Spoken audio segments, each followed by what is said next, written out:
Assalamualaikum warahmatullahi wabarakatuh. Perkenalkan, nama saya Tiara Fadilah dari Fakultas Ekonomi dan Bisnis Islam, jurusan Ekonomi Islam, EKI 2F.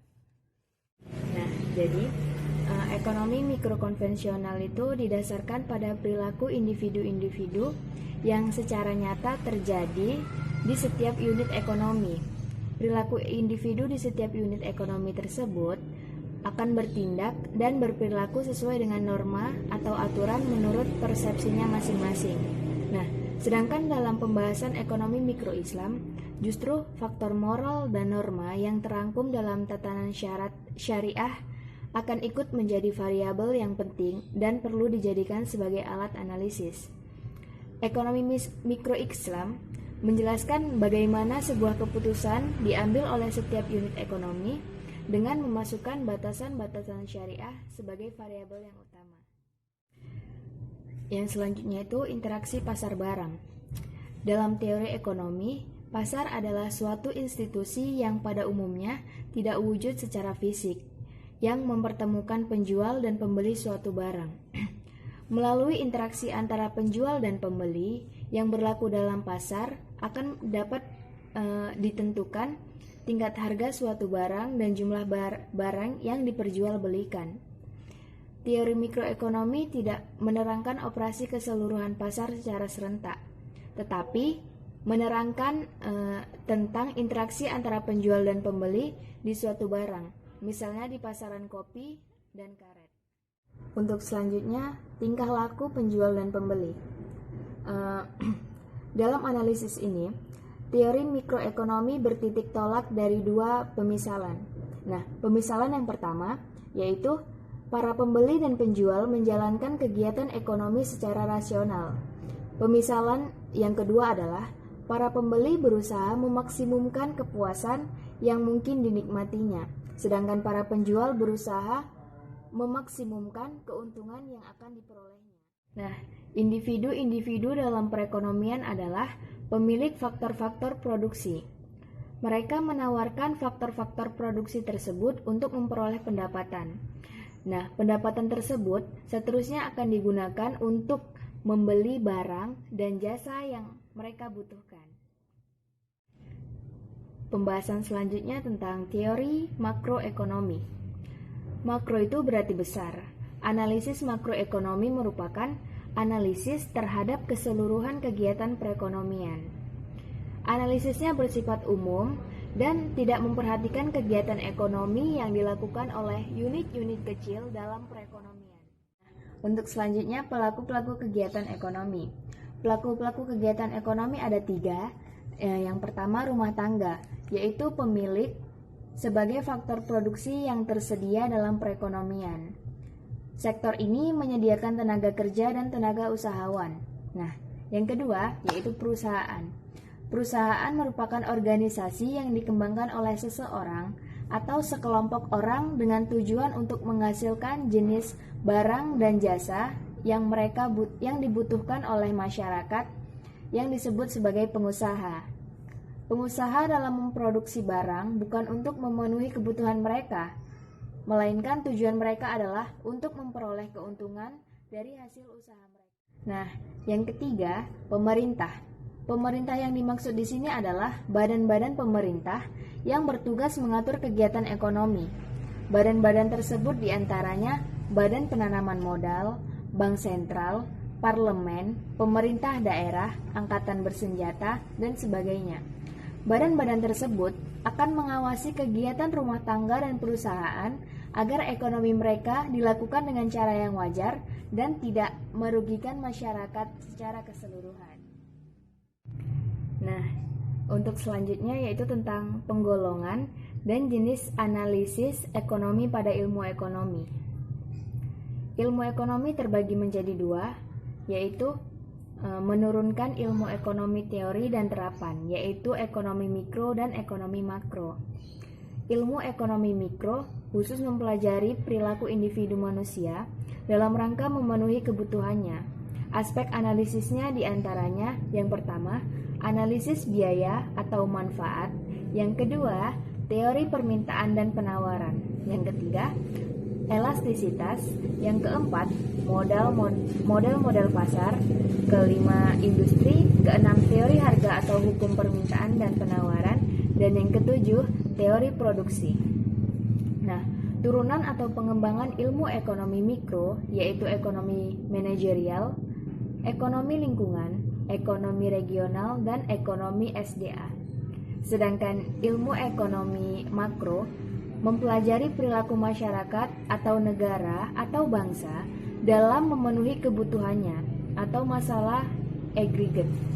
Aspek analisisnya diantaranya, yang pertama, pendapatan rasional, yang kedua, neraca pembayaran, yang ketiga, kesempatan kerja, yang keempat, inflasi, dan yang kelima, investasi. Turunan atau pembangunan ilmu ekonomi makro yaitu ekonomi moneter, ekonomi publik, dan ekonomi pembangunan. Nah, ada juga nih masalah-masalah ekonomi dan sistem perekonomian. Masalah ekonomi adalah masalah pilihan alokasi sumber daya yang langka. Sumber daya yang tidak langka tidak perlu dibicarakan dalam ilmu ekonomi. Kegiatan ekonomi dalam masyarakat modern sangatlah kompleks. Kegiatan tersebut meliputi jenis kegiatan, konsumsi, dan perdagangan. Nah, yang pertama, barang apa yang akan diproduksi dan berapa banyaknya. Artinya, barang apa yang harus disediakan dan berapa banyak yang harus disediakan agar kesejahteraan masyarakat meningkat. Nah, yang kedua, bagaimana caranya barang tersebut diproduksi? Artinya, metode teknologi apa yang digunakan dalam proses produksi?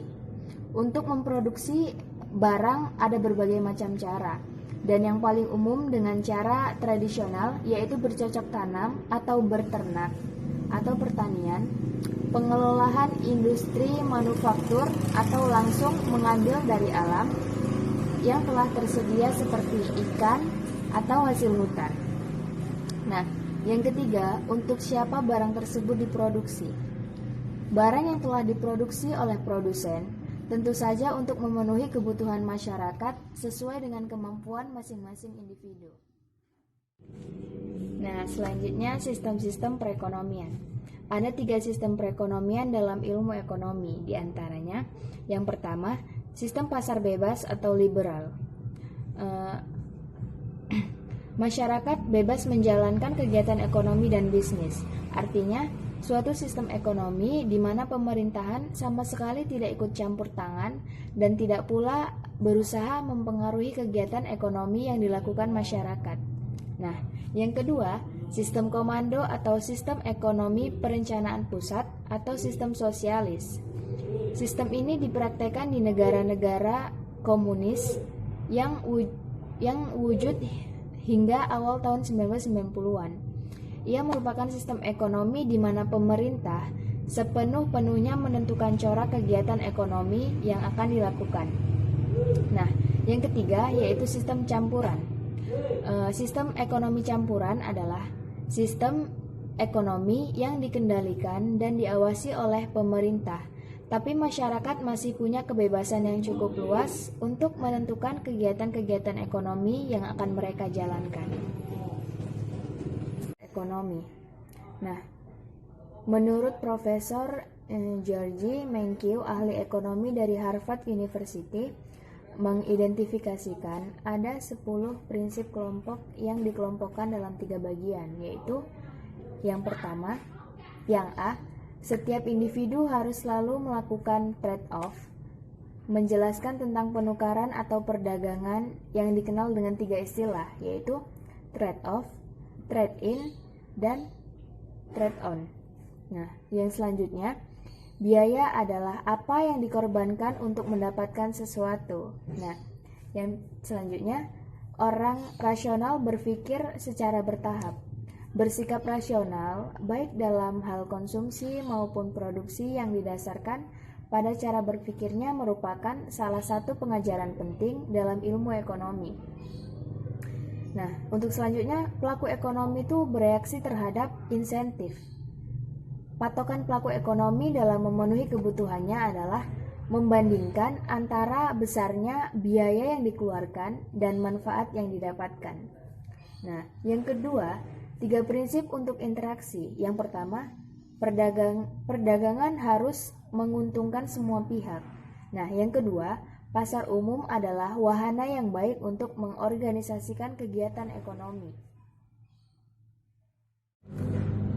Nah, di sini saya akan membahas tentang pengertian dan ruang lingkup ilmu ekonomi. Nah, menurut Menkeu, ilmu ekonomi adalah studi tentang bagaimana masyarakat mengelola sumber daya yang terbatas dan langka.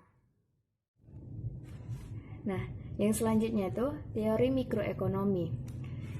Teori mikroekonomi adalah studi dalam ilmu ekonomi yang menganalisis mengenai bagian-bagian kecil dari keseluruhan kegiatan perekonomian. Untuk selanjutnya yaitu interaksi di pasaran faktor. Aspek penting lain yang analisis teori mikroekonomi adalah interaksi penjual dan pembeli di pasaran, faktor-faktor produksi. Nah, yang ketiga, pemerintah ada kalanya dapat memperbaiki hasil dari mekanisme pasar.